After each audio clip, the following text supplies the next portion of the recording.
Good afternoon, good evening, or good morning, wherever you might be around the world. Welcome to this Think webinar talking about the Hamas-Israeli Gaza conflict and the international legal implications and aspects of the conflict. My name is Andrew Tucker. I'm Director of Thinc, the Hague Initiative for International Cooperation, based in the Netherlands. We are a global network of lawyers and non-lawyers seeking to challenge the delegitimization of the state of Israel and to promote the fair and just application of international law, not only to Israel, but to the region. And we think a fresh look at the region is necessary, particularly from the West. We've been bogged down for decades in a kind of a paradigm, legal paradigm that's taking us nowhere. And now is a time to be looking afresh. So welcome to this session, wherever you may be. And this is going to be a series of ongoing conversations with different people involved, bringing their expertise. And today, we have two wonderful speakers with us to share their understanding not only of the conflict, but of international law and the broader aspects of this issue. Professor Avi Bell from Bar-Ilan University at San Diego University, and advocate Maurice Hirsch, formerly Advocate General in Judea and Samaria, and currently leading the Palestinian Accountability Project at the Jerusalem Center for Public Affairs. So welcome, gentlemen, and thank you for joining us. Sorry, Andrew, there are many people still coming in. So just before we start, if we can maybe describe a bit about what we do at Thinc for 2 more minutes, till everyone is able to connect. There are many people coming in. Super. All right, let's just take a few moments.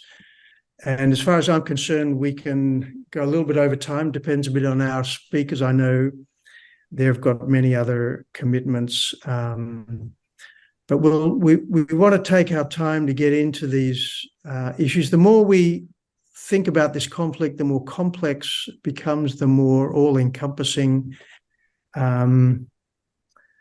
If we just think about what happened on the 7th of October, a Saturday, Shabbat in Israel, Simchat Torah, the last day of this very important Jewish feast, a day of celebration, really, for the Jewish people.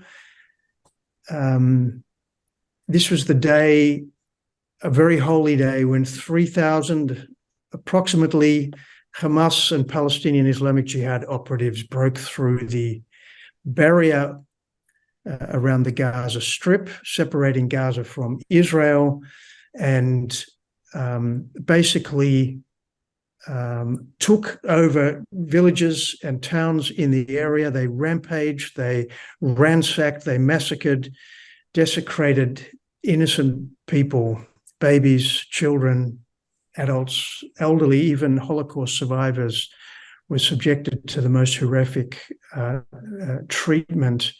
We don't want to get into the details. Many of us have seen images, and it's horrific. But it sets the context, I think, for our discussion, which is, it's about law, but it's not a theoretical or academic exercise. We're talking about a very deep reality of really what is this conflict all about, I think, is the issue we're going to get to. What is really happening here? And what does it mean for, not just for Israel, but for the other nations of the world? How should we respond? How should we as Christians respond? How should Jewish people respond? How should non-believers respond? I think we're all confronted. So a few facts just before we jump into the legal analysis to set the context. Over 1,600 Israelis have been killed. And now that may not sound a lot, but to give you an idea of what it means, it would be the equivalent of over 50,000 Americans being slaughtered in one day, compared with the total US population. For the Jewish people, this is a massive amount of people. In fact, it's the most Jews killed in one single day since the Holocaust. So for many Israelis, this really goes very, very deeply to challenge the existence of the Jewish state and the existence of the Jewish people as a nation. And it's become, I think, even more traumatic for Israelis than even the Yom Kippur War almost exactly 50 years ago. The IDF has announced that 199 persons have been taken hostage into Gaza. It's not known whether they are all alive or dead. There's a massive international campaign launched to have them freed. And this is one of the main things that will be dealt with. The bodies of over 1,500 terrorists were found in and around southern Israel. Israel has responded by declaring war on Hamas and immediately launched a number of initiatives to protect its borders, to secure the area, and gradually it started bombing areas in the Gaza Strip to take out military sites, military personnel of Hamas in the Gaza Strip. But over 350,000 reserve soldiers have been called up. Israel is preparing for a ground offensive. It's not known when that offensive will begin. There are many aspects to this. There's a huge humanitarian aspect to this campaign. And this is one of the issues we will be talking about, is how Israel manages its military objectives with its obviously also humanitarian obligations towards the civilian population of the Gaza Strip. The international community has, by and large, largely supported Israel, condemned the attacks, supported Israel's right to self-defense. But we are seeing increasingly some wobbling, if you like, some pushback even. We've seen, of course, massive demonstrations, pro-Hamas even, demonstrations in major capital cities around the world, which is absolutely startling and deeply concerning. The question that arises and that we're going to deal with now is, how does international law deal with all of this? Now, to do that, I'd like to ask Professor Bell and Maurice Hirsch some questions. An article was published just today in the Australian Age by Professor Ben Saul of the University of Sydney, public international lawyer, in which he was very critical of Israel and claims that Israel is breaching international law in several respects. And I think he raises a number of arguments that we're going to see repeating themselves in different media. And I think it's helpful to look at these concerns, allegations that people have regarding Israel's response, so that we can be equipped to deal with them. So, Maurice, I'd like to start with you, Maurice Hirsch. What we often hear is that really this was a horrible massacre and terrible, but when it comes down to it, Israel is basically itself responsible because of the way it has dealt with Gaza over the decades. It's occupied Gaza. It has, even though it has withdrawn its military and civilians from Gaza in 2005, there's been a blockade around Gaza. So it's been preventing Gaza from developing. It's been preventing the Palestinians from self-determination. So the Palestinians have a right to seek self-determination. They have a right even to use violence to achieve their self-determination rights. How do you think we should look at this issue? Well, so Andrew, firstly, good morning, good afternoon, good evening to everyone wherever you are. I think that argument has to be treated with the utmost contempt. It's almost comparable to saying that women are raped because they wear short skirts and dress provocatively. That is something which cannot be accepted by the international community. And so let's deal with it on the factual level. Gaza for 20 years was under Egyptian control. No one ever talked about a state of Palestine ever existing or thought of a state of Palestine existing. It came under Israeli control in 1967 until 2005. During that period, Israel invested huge amounts of money in the infrastructure of Gaza, in building up Gaza and of developing Gaza. In 1994, we turned over most of the Gaza Strip and the control of the Palestinians in the Gaza Strip to the Palestinian Authority. 10 years later, in 2005, we withdrew all of our troops from Gaza. There is no way to now argue that there is still an occupation in Gaza. Gaza is, just from an international law point of view, the only place in the world where there is a claim of an occupation without what's called effective control. Now, we know that for there to be an occupation, you have to have effective control. That means boots on the ground. There haven't been boots on the ground in Gaza for 18 years. Is there a separation between Gaza and Israel? Yes, of course there is.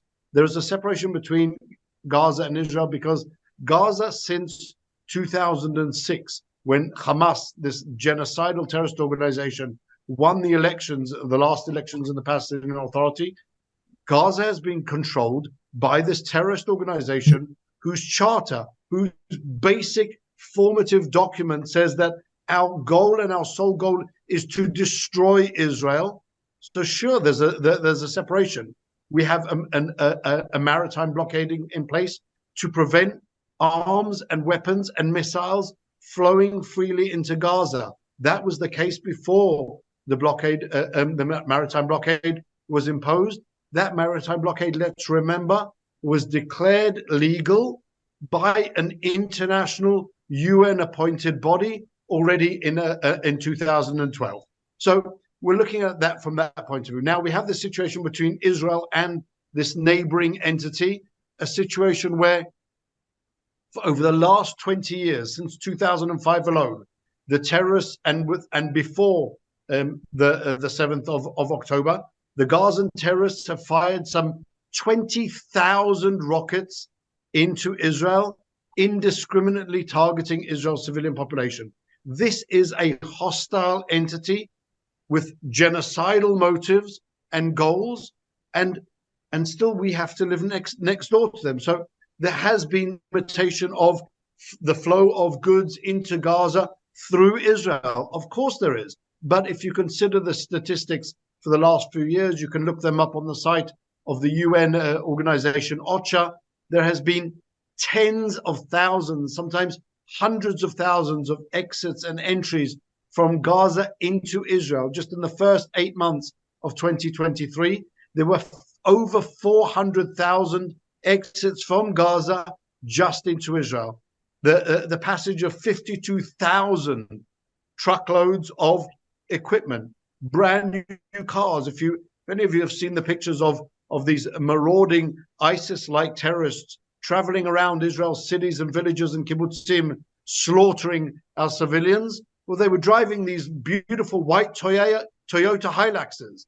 Where did they get them from? Brand new. They come in through Ashdod, Israel's port, and then Israel has allowed in the last 5 years over 15,000 new vehicles into Gaza. So when people claim that Gaza is under siege, that's just even from an Israeli point of view, at least before the 7th of October, just unviable. Now, let's also not forget, Andrew, that Gaza is only surrounded one side by the sea, northern side by Israel, western side by Israel, or the eastern side by Israel, but it also has a southern border.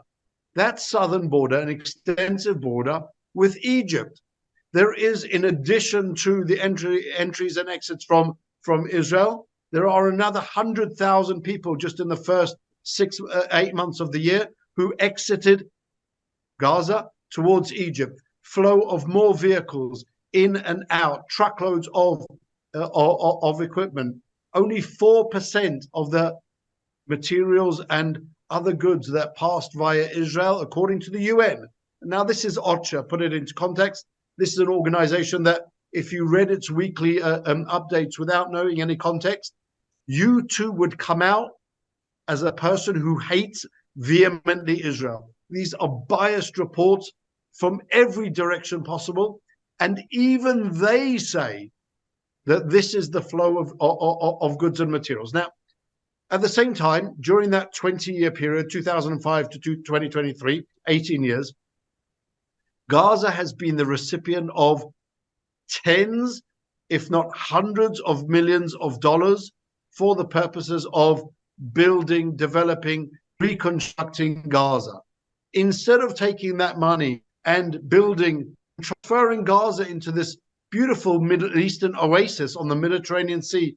For those of you who have ever been to Gaza, it has these deep, beautiful sandy beaches. It really could be an oasis. The terrorists have turned it into a nightmare. They've dug an entire subterranean cities where they've, for the purpose of moving their terrorist troops around and hiding their arsenals of weapons, for developing more missiles. They take pipes that are donated by the international community that are designated for improving the water system in Gaza. They're all complaining about the absence of water today. Well, why don't they have water? UNICEF, all these UN organizations have been working on water system in Gaza. It's because the terrorists have been taking those pipes, cutting them out of the ground, and then using them and turning them into missiles. These are the actions of these homicidal terrorists. They've placed their terrorist infrastructure in every possible civilian surroundings, under churches, under mosques, under schools, under UN facilities, all with the purpose of vilifying Israel and attacking Israel while using the civilians as their human shields. So to now say that, well, the Jews are responsible for their own murder, that's almost like what Mahmoud Abbas, the PA Palestinian Authority chairman, said just a few weeks ago, and was shouted down by the entire decent international community, that the Jews were responsible for the Holocaust because of their position in usury.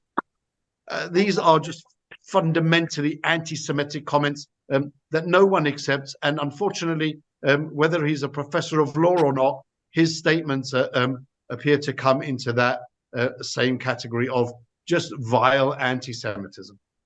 Thank you, Maurice. Thank you. So I want to pick up on this point about the supply of electricity. So somebody, I think, needs to mute themselves. If you're not muted, would you please mute yourselves so we don't have echoes? We have a very hybrid situation. So Israel has been supplying, as I understand it, electricity and water into the Gaza Strip over the last years. There are the Oslo Accords, which are applicable between Israel and the PLO. My understanding is that those agreements, there are certain provisions in them regarding the supply of electricity and water. But either way, there is electricity being supplied from Israel into the Gaza Strip. It's not being paid for, as I understand it. And secondly, there is water supply. Although Gaza has its own water supplies, Israel provides less than 10% of the water into Gaza. But Avi, I want to ask you, one of the first things that Israel did was to announce a so-called siege of the Gaza Strip. I think Minister of Defense Gallant said, we're not going to let electricity, water, even food or fuel into the Gaza Strip. He called it a siege. Now, one of the things that some people say, including this Professor Saul, is that under international law, this could amount to starvation of the civilian population, which would be a war crime. How do we look at sieges under international law? Is it allowed? If so, in what circumstances? So this is an important question. Let's divide the question actually into two parts.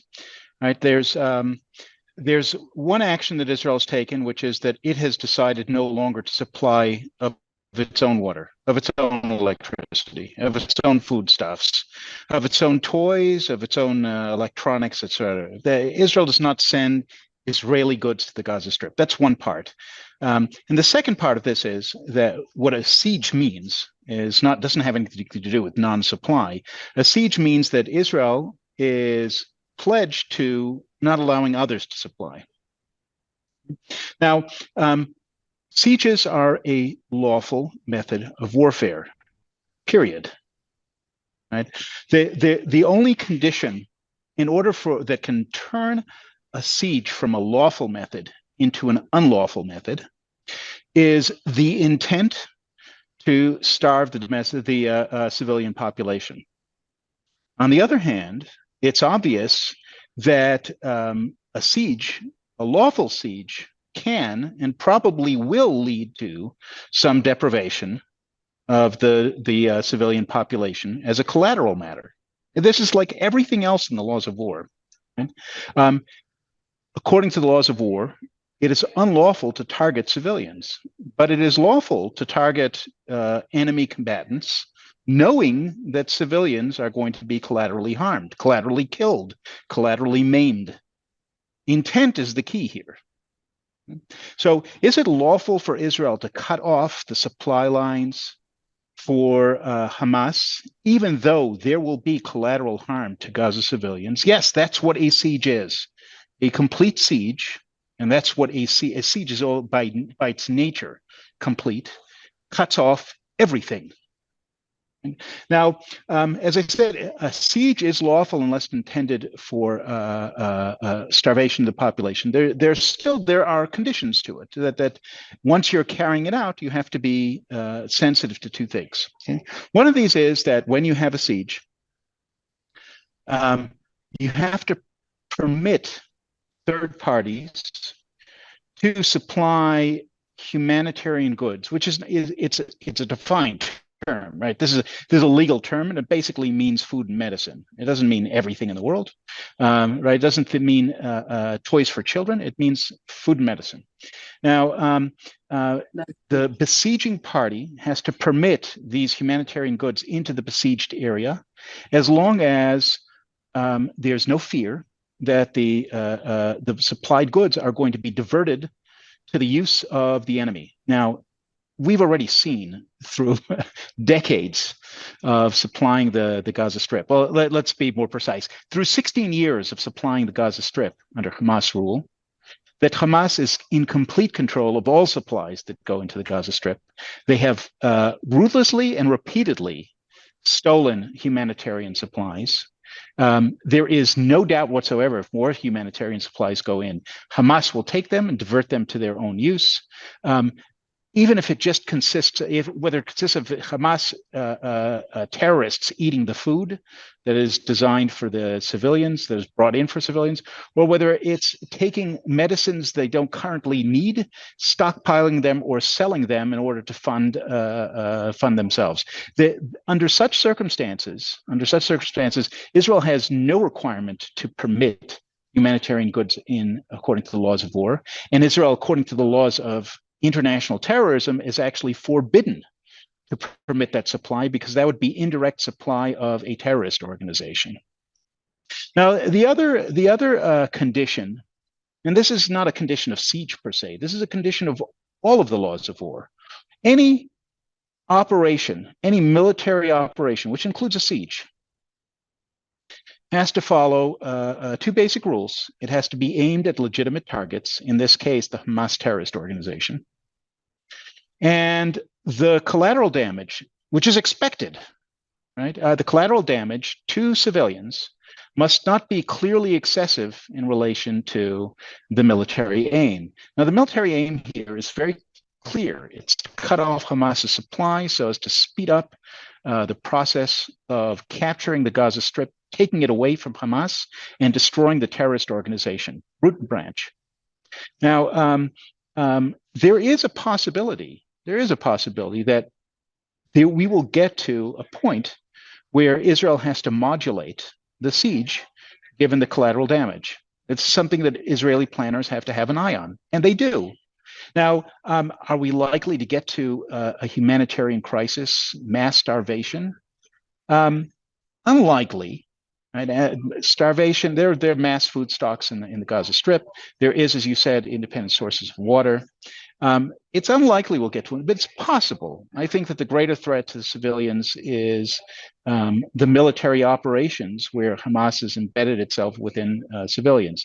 But I'll just say for this, as for all the other humanitarian problems, there is really only one practical solution. The practical solution is to convince Egypt to open up its borders, to allow Gazan civilians to escape, and for the nations of the world to take this burden off of Egypt's shoulders and move Gazan civilians outside of the conflict area until the end of the war. That way, you can save them from the deprivations of war.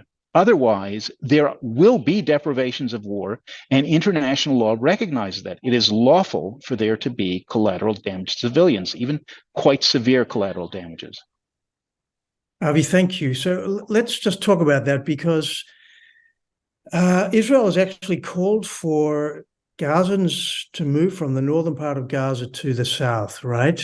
I think this was Israel's initiative to say, and one of the things remarkably that Israel does, by the way, is this kind of mass communication to all the people in Gaza. If it's going to carry out an operation, it warns people in buildings, wherever they might be, to evacuate.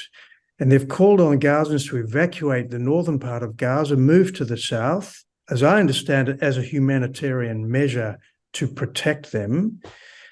But now people are claiming this is an unreasonable thing because all of these people are going to have to go to the south of Gaza. They don't have enough time. There's no water. There's no food for them. So Israel's again putting them in an impossible position. I think the Red Cross has called out Israel on this. The UN Secretary General has said it's extremely dangerous.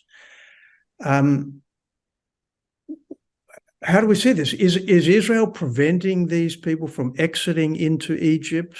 I've heard stories about bombings of the exit area. There are claims that Israel is preventing the border with Egypt from being opened. Maurice, can you give us any light on this issue? So that's really another one of these claims of you're damned if you do and you're damned if you don't. If you do not provide the civilian population with a chance to leave an active war zone where the terrorists have embedded themselves within that area and are likely to use those areas and to use the civilians as human shields, then you're obviously going to cause excessive civilian casualties. But if you allow the civilians and you give the civilian the ability to leave, and you give them a warning, and you say, you need to leave in 24 hours, but really for almost 96 hours since that warning was given, nothing has happened there. There's plenty of time for the civilians to leave, which gives Israel the opportunity to say, well, in these areas, there should be no civilians, and we can really fight much more easily with the terrorists and focus on the terrorists. So again, here we have that same claim of Israel cannot win. Israel has to fight with three hands tied behind its back and at least two legs. You have to leave the civilians in their place. Don't let them run away. Don't give them any warning. But then you're vilified when anything happens to them. Now, can Israel cause Egypt to either open or close the border? I mean, this is a discussion between the two countries. If Israel had a choice, I'm sure that Israel would say to Egypt, allow the Palestinian civilians to leave the Gaza Strip, our only proviso in that is that the 200 hostages that Israel that were abducted from Israel and are now in the hands of these various genocidal, homicidal terrorist groups, please just watch who's coming in, that none of our citizens come in as well, so that we can actually rescue them. And so they would be able to move. Now, within that wider context of trying to distinguish between the civilians and the combatants, which is actually a requirement of international law, obviously, there is also a situation where the terrorists are using that opportunity, embedding themselves intentionally within those fleeing populations in order to escape the wrath of Israel. So there have been certain incidents in which Israel has been required to operate. But what we've seen no less happening is at least one incident of the cars of the Gazans traveling south, and then suddenly you see under one of the cars an explosion from underneath. Now, generally what you'll see with targeted killings is a missile coming in from the top and hitting the vehicle, and then the burst from the missile really spreading sideways as it pounds down. What happened in that explosion is you see that the explosion is coming from the ground upwards. In other words, what you're probably dealing with there is a car of terrorists with massive explosives, and what happens to be called a work accident. This happens not a small amount to these terrorists, and it happened just a few weeks ago. We saw it almost on live television. A group of terrorists was walking alongside the fence when suddenly the explosive, the IED, the bomb that they were planning to plant there, blew up in their hands, and 6 of these terrorists were killed. So this does happen, and so with all of that, if you put it all together, Israel is trying to adhere to international law, distinguish between the combatants, the terrorists, the butchers, and the civilian population, giving them the chance to run away, giving them the chance to flee the active war zone, which the terrorists have created into really a civilian hell. And now you have the terrorists, blocking, Hamas has been blocking the civilians from fleeing southwards, on the one hand, the Egyptians closing the border because whatever reasons they have, they also don't want to help the Palestinians. And at the end of the day, who's responsible? Israel for fulfilling its humanitarian and international law responsibilities. And we're obviously the aggressors. The statement by the Red Cross, which was very rare. The Red Cross doesn't generally issue statements, but really that statement which said that they condemn the limit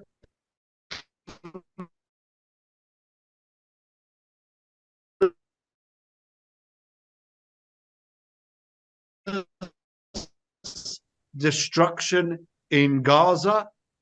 There isn't limitless destruction in Gaza. Israel is targeting the hundreds, if not thousands,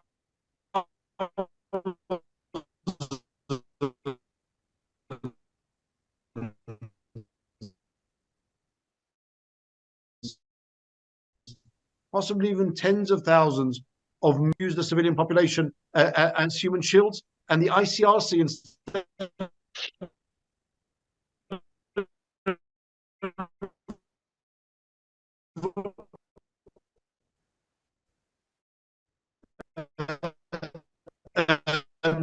pushing and making sure they're abducted. All the ICC has to talk about is the condemnation of Israel for fulfilling its duties under international.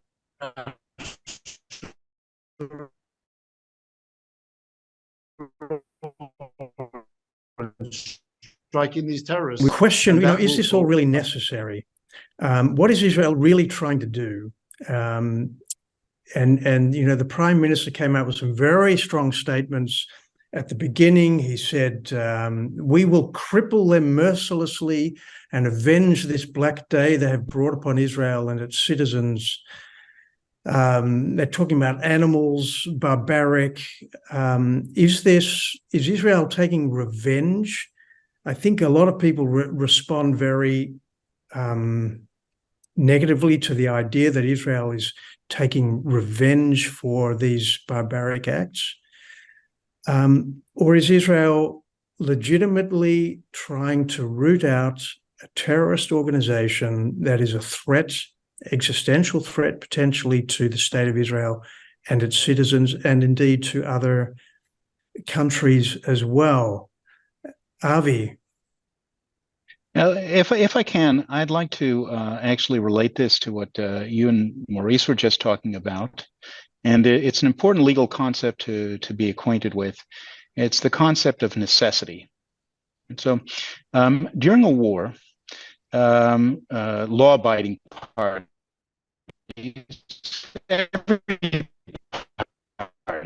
every party is required to take only those steps that are militarily necessary. So military necessity is everything that helps you defeat the enemy, destroy the enemy. Right? It is the desire to utterly destroy the Hamas terrorist organization, to cripple them mercilessly, the terrorists, right? Cripple the terrorist organization mercilessly. Is that within the bounds of the law? Of course it is. Right? That's exactly the purpose, right? Which we expect military planners to have. We expect them to want to destroy the enemy, and they're entitled to want to destroy the enemy. Right?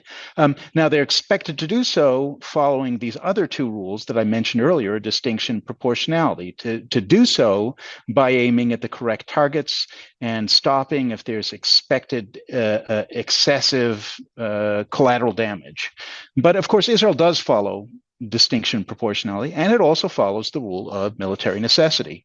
So then you get to the question, well, does it make a difference if in following these rules, you're doing so hot-bloodedly or cold-bloodedly? Does it make a difference if you're really angry as you do it, or you're appalled by the barbaric nature of Hamas atrocities? Or if you think that it's not simply that we have no choice, through military necessity dictates that we destroy Hamas as a fighting force, but let's add, morally, we feel that that is a good thing. We should destroy Hamas as a moral matter. Does that make a difference? Or even if we think, we believe as a moral matter, Hamas deserves this terrorist organization deserves to be destroyed. Now, it doesn't affect the calculus at all.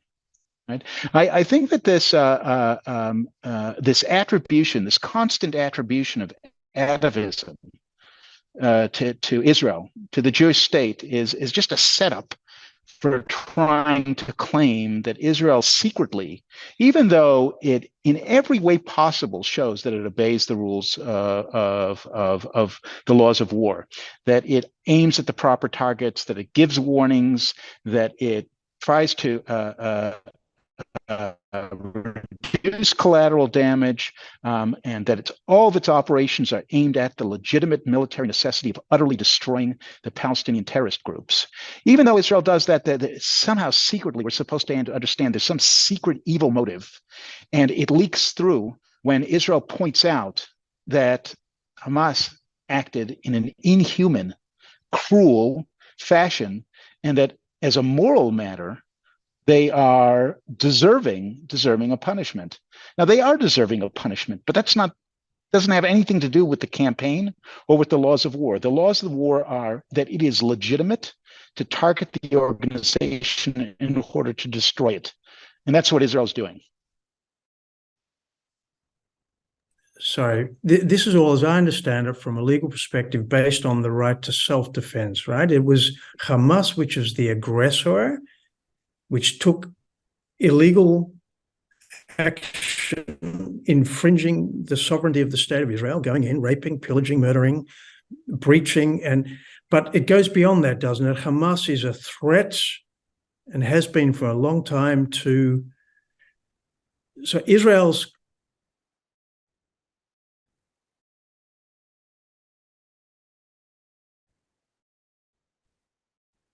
right to use the necessary and proportionate force in order to meet the threat that it is faced with.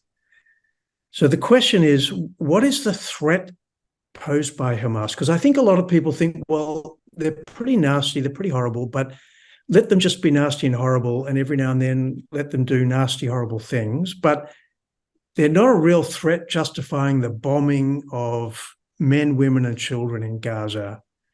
How do we explain this to people? Why is it so necessary, as a matter of self-defense, to go to these extreme lengths to really root out, destroy Hamas? Maurice. So really the question, Andrew, is how would any sovereign state behave if, for example, take England, if France were to fire 5,000 rockets at England every single day for a month?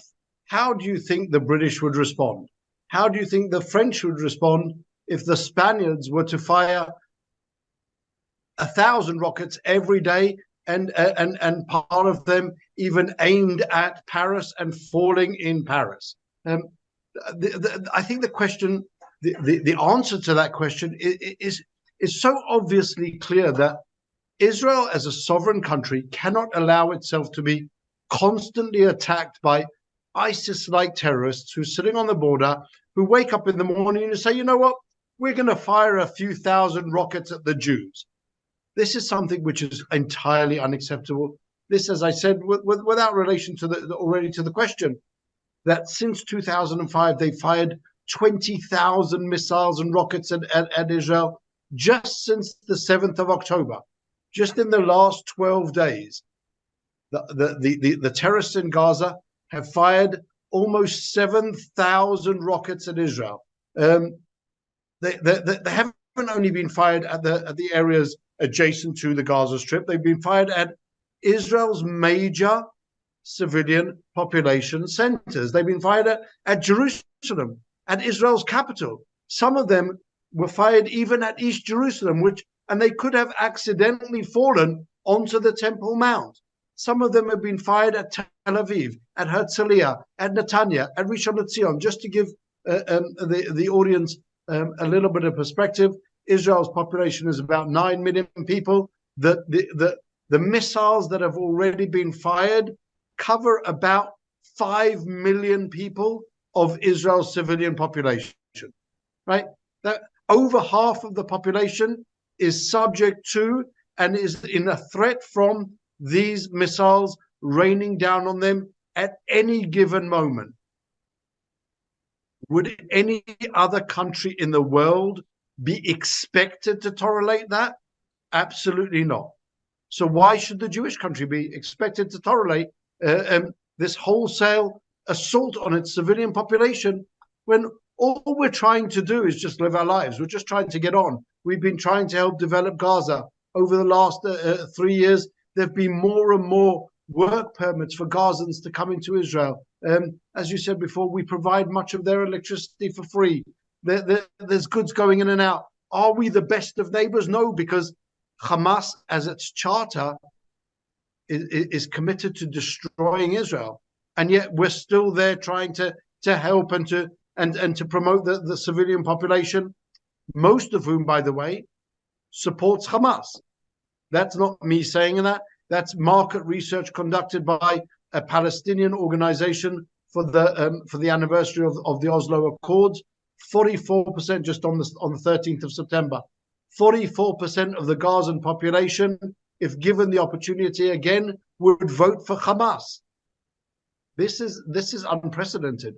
Most of the population would vote for, with the other terrorist organizations as well, would vote for homicidal, genocidal terrorist organizations as their legitimate representatives. Well, that's their right. Everybody has a right to an opinion, and if they want to think that's fine. But why is it we don't have to like them?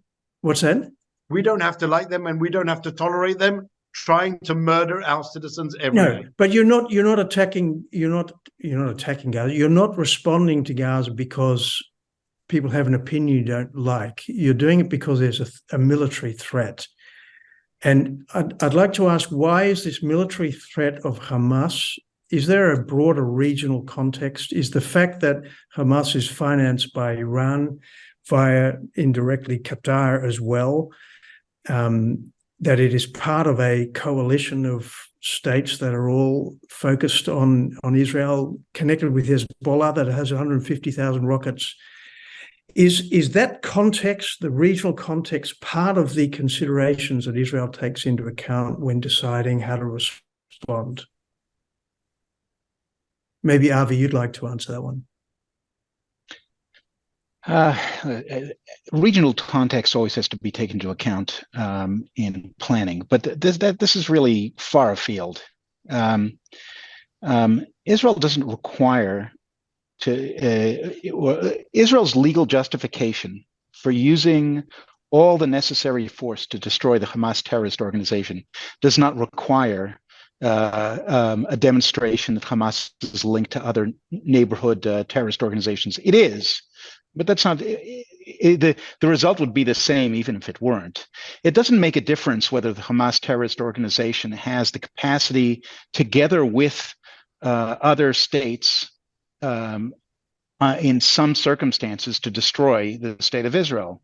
It does, but that's not legally relevant, right? All that's required in order for Israel to have the right to use force is that either that Hamas poses a threat and that there's some need for immediate, necessary, and proportionate action against that threat, or in this case, it's already attacked.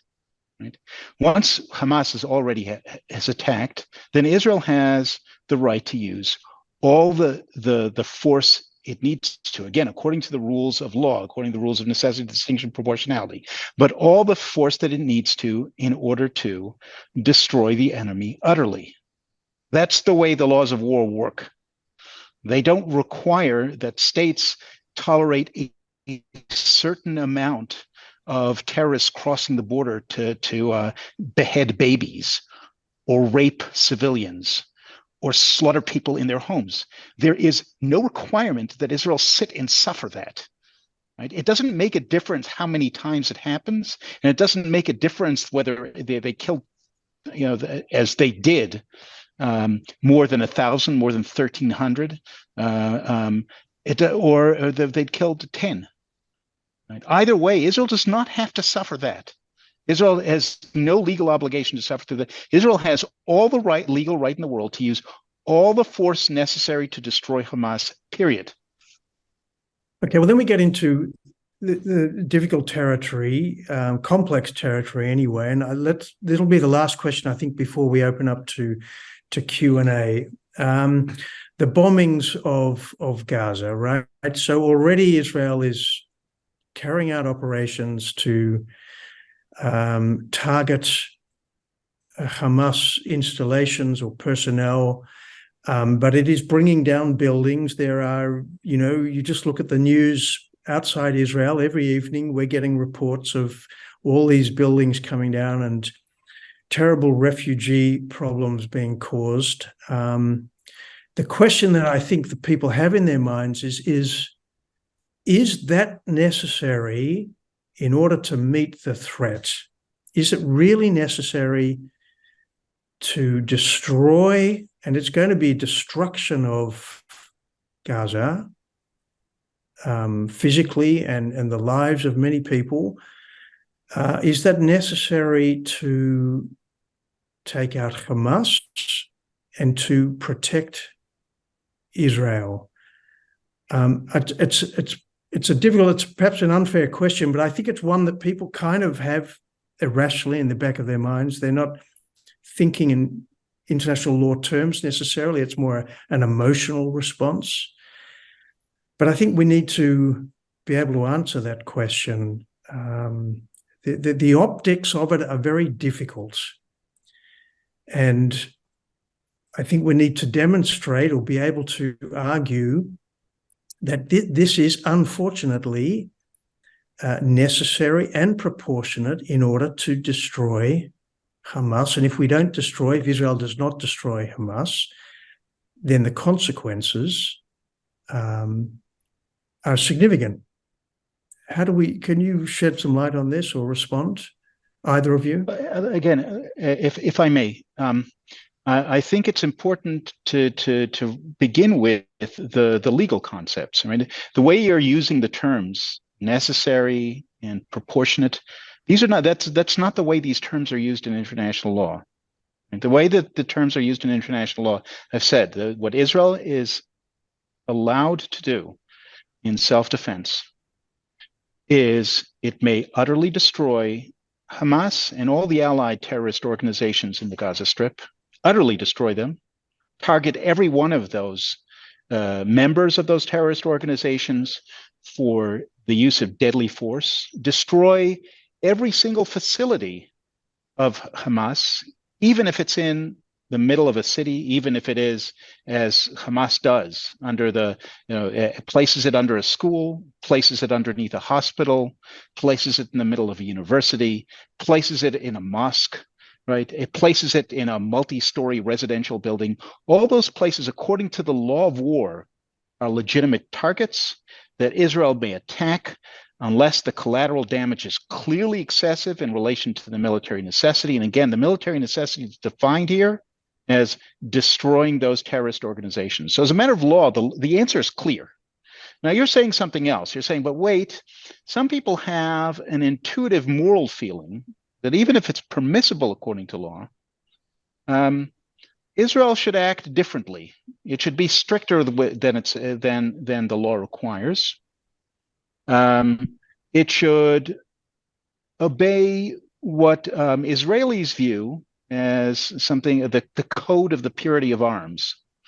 Right? The code of purity of arms, and it appears in the Israel Defense Forces ethical code, is to use no more force than is necessary to achieve the mission, to try to spare civilians of unnecessary harm, to try to protect the weak and the defenseless. Right? All these are things that Israel does do. Now, if it seems to you that there's a mass amount of civilians suffering that is resulting, that's the nature of urban warfare. And it is the nature of warfare where the enemy is a terrorist organization that ruthlessly and repeatedly uses human shields and deliberately tries to use schools and hospitals to shield itself from damage. And that means that there's a great deal of civilian suffering that results.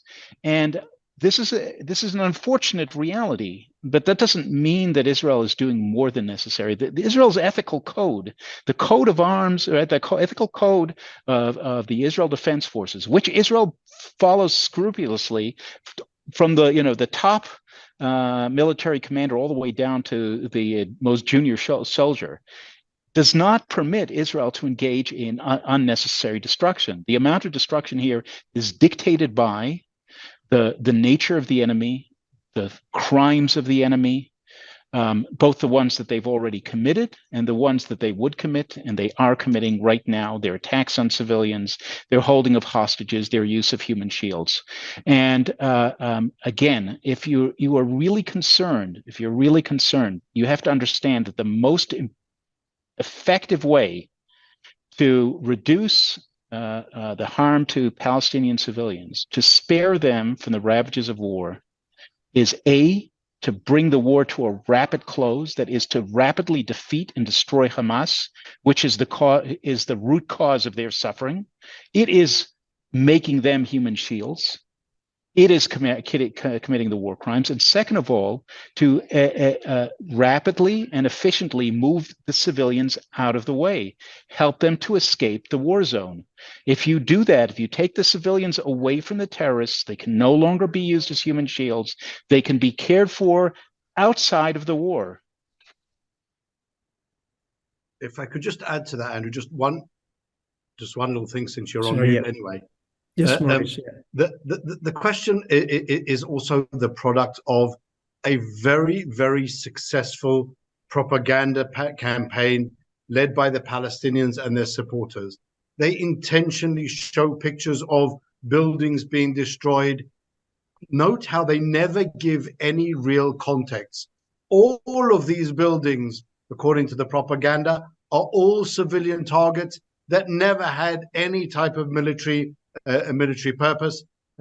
We know that isn't true. We can see the pictures of missiles being fired from these civilian areas. And what I would just suggest that people do when they hear these arguments, say, well, who's making this claim? What verification is there? Why is it that the building next door wasn't destroyed, but only this specific building? Is it entirely arbitrary? Or is there actually a real story behind this? Is there actually concrete intelligence that shows that these places were legitimate military targets because they were part of the terrorist infrastructure? And you'll probably find that the answer to that question is more in the affirmative than anything else. Yeah, thank you. Okay, well, I'd like to open up for Q&A. Sylvia, I suspect we've got quite a few questions coming in. Yes, correct. I will read a few of them. We'll start with one from Finland. Hano Yola, professor of Middle Eastern Studies at the University of Helsinki, said in a program a couple of years ago that according to international law, the occupied population has the right to defend itself and rise up against the occupation, and asked, what form of armed struggle would the international community accept for the Palestinians? Yola is considered a top expert in the Finnish mainstream media. Is there such an international law which provides that kind of a right? There's no provision in international law that allows any group of people to rise up and slaughter, wholesale, butcher, murder, rape, decapitate babies, children, women. If there is a professor of law who believes that there is such a provision in international law, I shudder to think what that type of an argument, the result of that type of an argument would be around the world if it was internationally accepted.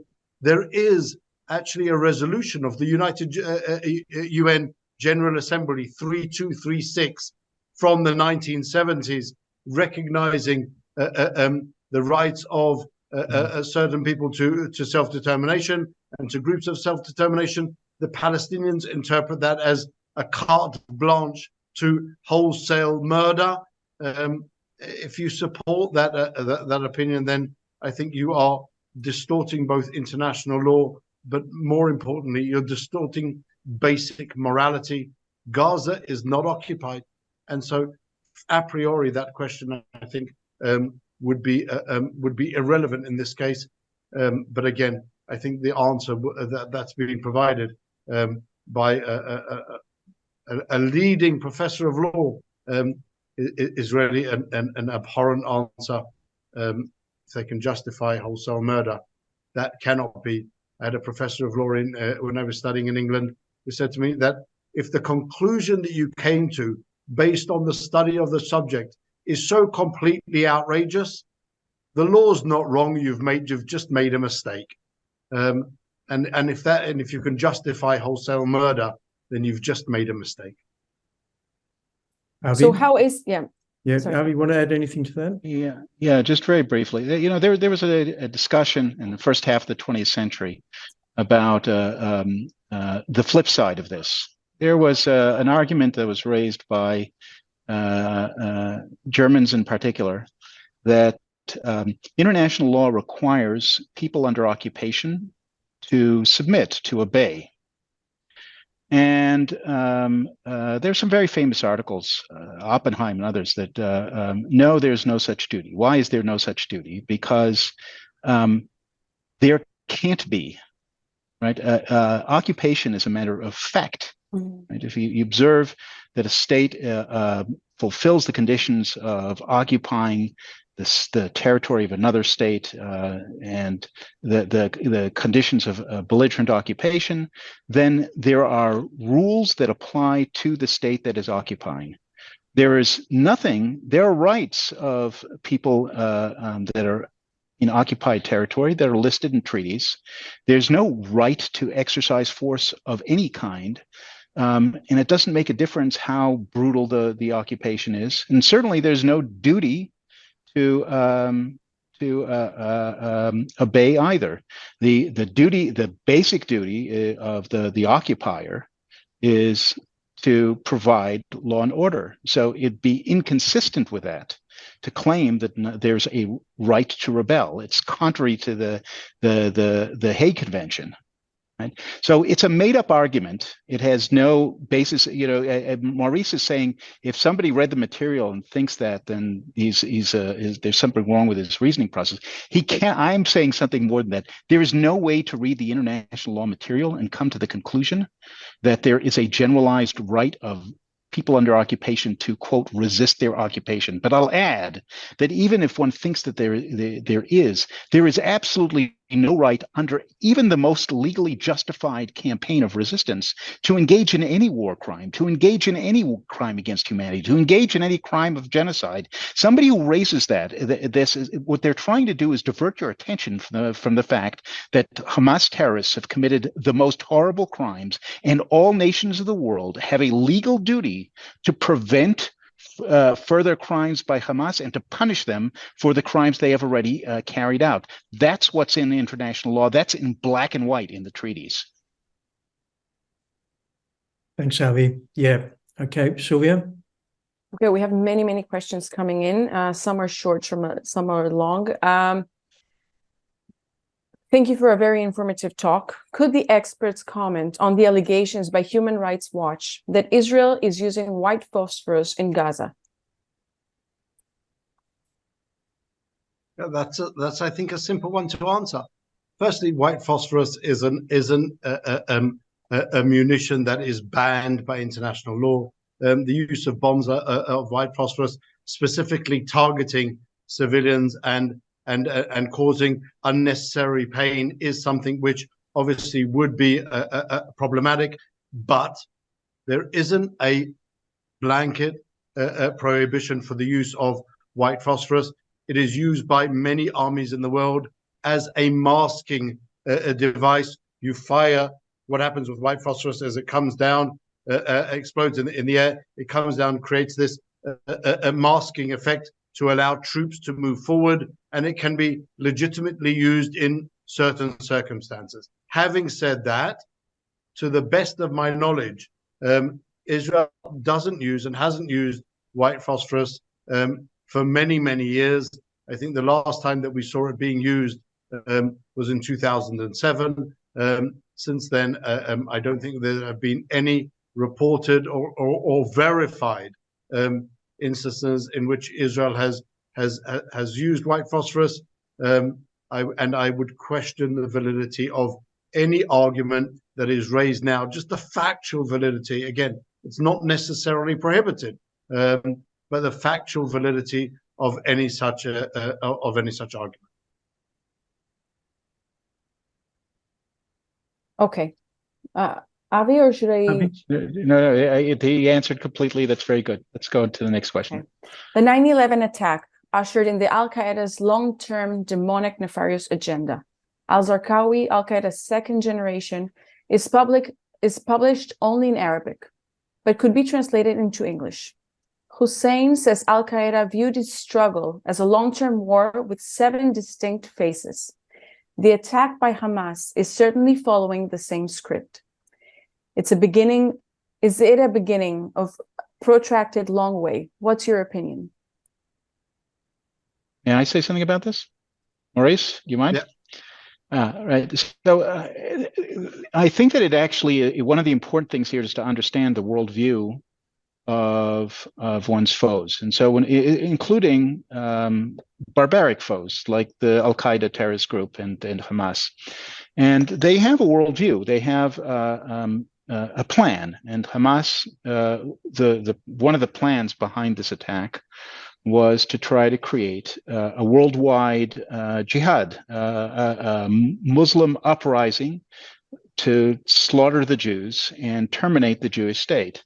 And it's important to understand that, I think primarily when we get to things like questions like, well, what's the relationship between this campaign and hopes for an eventual two-state solution? Or isn't Israel responsible because it hasn't met a Palestinian demand for a state earlier? Right? And you have to understand that this is not what their agenda is. They have a different agenda. And to them, this is a rational agenda that they are pursuing by rational means. And it's not about nationalism. It's about worldwide religious war to reach a certain result. That said, once we understand this, this still leaves us in exactly the same place. Israel cannot tolerate the risk of Hamas and similar terrorist organizations continuing to rule in the Gaza Strip.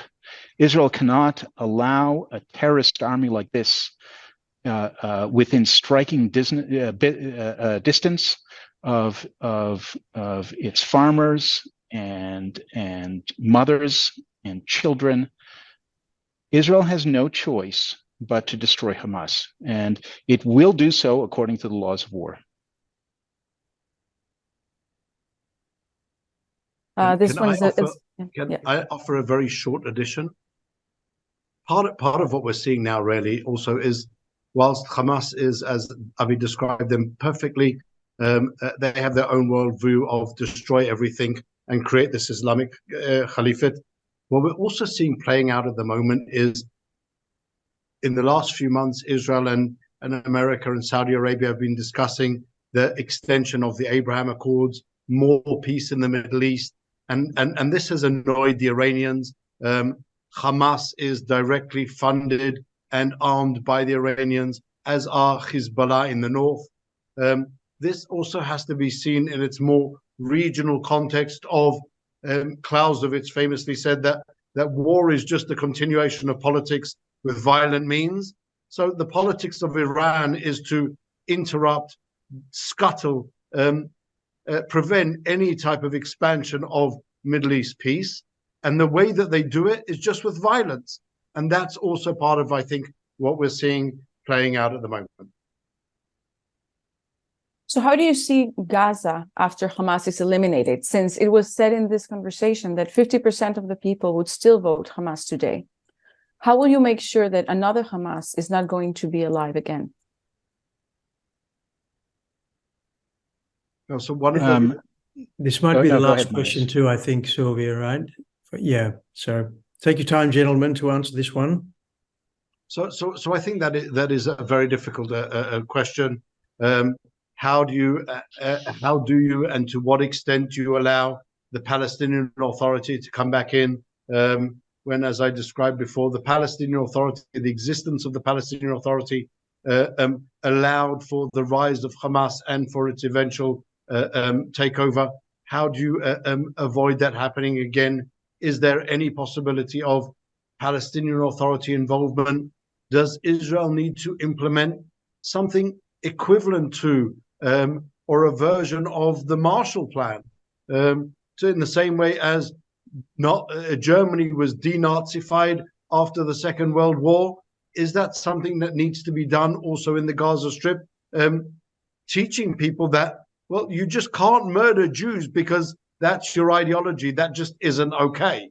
I say that possibly too lightly, but this is the process that is going to have to be implemented after Hamas and the terrorists in Gaza are destroyed. On the one hand, you cannot allow the Palestinian Authority to recreate this situation. So in another 15 or 20 years' time, we'll wake up on the 7th of October and find ourselves again with hundreds and possibly thousands of Jews massacred. But on the other hand, you cannot allow a situation where you always have this a violent presence there. So some type of mechanism will have to be developed. That's something that we're actually going to be, we've already started working on, trying to come up some type of a plan at the Jerusalem Center for Public Affairs as to how this can play out and what the end game will be. What does the day after the war ending and Hamas being destroyed, what is that going to look like? Thank you, if I may, Avi. if I may add, very briefly. So one thing that you have to understand is that when you look at a situation like this, where you have the government of a certain territory, whether lawful government, not government, lawful government, state territory, not state territory, but what the government is as lawless, as barbaric, as criminal as the one in the Gaza Strip is, where you have a Nazi government there, and that Nazi government enjoys popular support among the populace. You have to think about some way of carrying out a denazification of the population. That said, I think that it is not the right time for us to have this conversation. There's two reasons. First of all, denazification is not a military process. Right? It's a social process, a legal process. There are certainly ways to conduct it and not conduct, but war is a process of killing and destroying and dealing death. And the fact that somebody voted for Hamas is a real problem, but it's not a military problem. That doesn't make that person a legitimate target. So Israel's army's operation right now, its mission is to destroy Hamas. It's not to drive Hamas support out of people's hearts. It's there.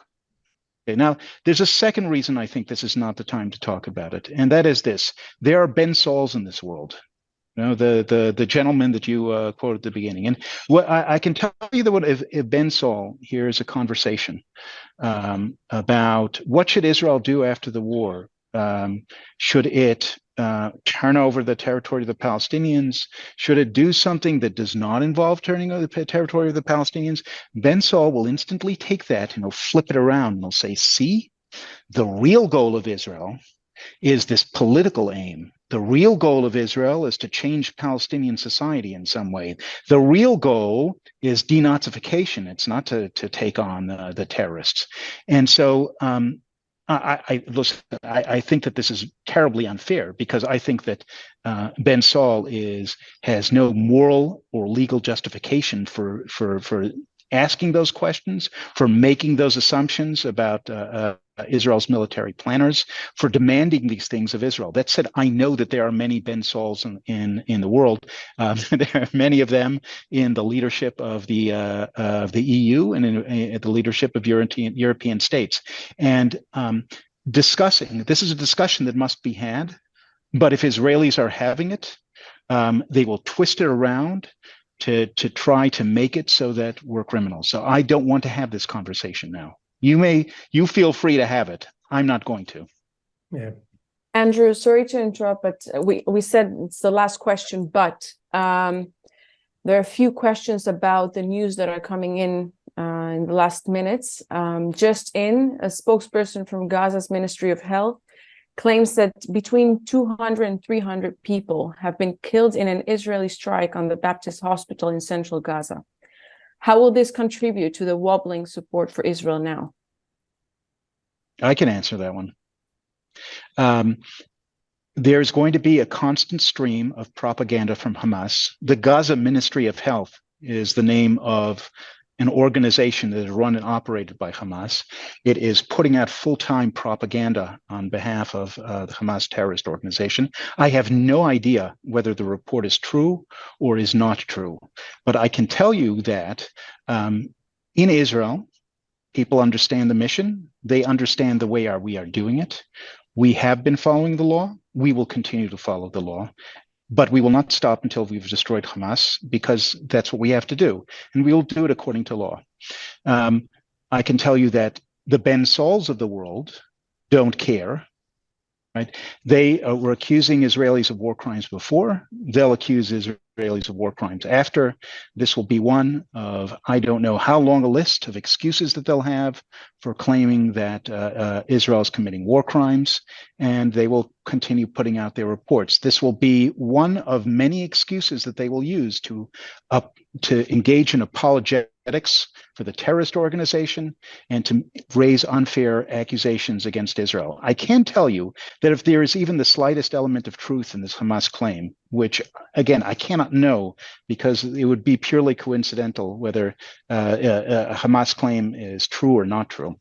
If there is any, I can tell you that it is absolutely not possible that the Israeli military targeted a hospital in order to harm the civilians and the patients in it. It is not possible. That's not what happened. Now, I don't know what the target of the strike was or how many were hurt, but I can tell you it went through a process, and whatever the strike was, it was based on a legal target. It's possible there's a weapons malfunction, but it is not possible that Israel targeted hospital patients. What I would just, if I could, Sylvia, just add to that, the audience has to understand just a simple statistic based on the last 5, if not 7 different rounds of violence with the Hamas terrorists. Almost a quarter of the rockets fired by Hamas fall in the Gaza Strip. That means of the 7,000 plus rockets that they've already fired, 1,750 of them have fallen in the Gaza Strip. When you hear situations like this and claims like this, and given Avi's 100% exact answer that it is impossible, inconceivable that Israel intentionally targeted the civilians in the hospital with no military objective in sight, it's also not unreasonable to assume that one of these failed missiles rockets were actually responsible for the damage. The second caveat that has to be added in there, the Gaza Ministry of Health is a Hamas-dominated branch of the government of Hamas. Its goal is to put out misinformation. Its goal is to support the propaganda war and vilify Israel. And their reports should be taken with a very, very large dose of salt. Thank you. Yes. And one of our participants has just written that a rocket fell short and exploded. IDF says it wasn't operating there. So just as you said. Well, I'll add, if a single rocket caused that damage, that means that Hamas was storing large amounts of explosives in the hospital. It would be secondary detonations that would cause damage like that. It's not possible for a single rocket to have done that. Gentlemen, thank you.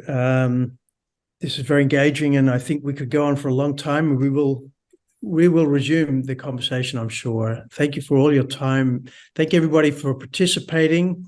We are going to wrap up. We've gone over time. A little bit of a plug for our report, 2 States for 2 Peoples, which came out earlier this year. It's when you mentioned, Avi, about the European Union loves to analyze and criticize Israelis' policies. They're putting hundreds and hundreds of millions of euros every year into the Palestinian statehood project.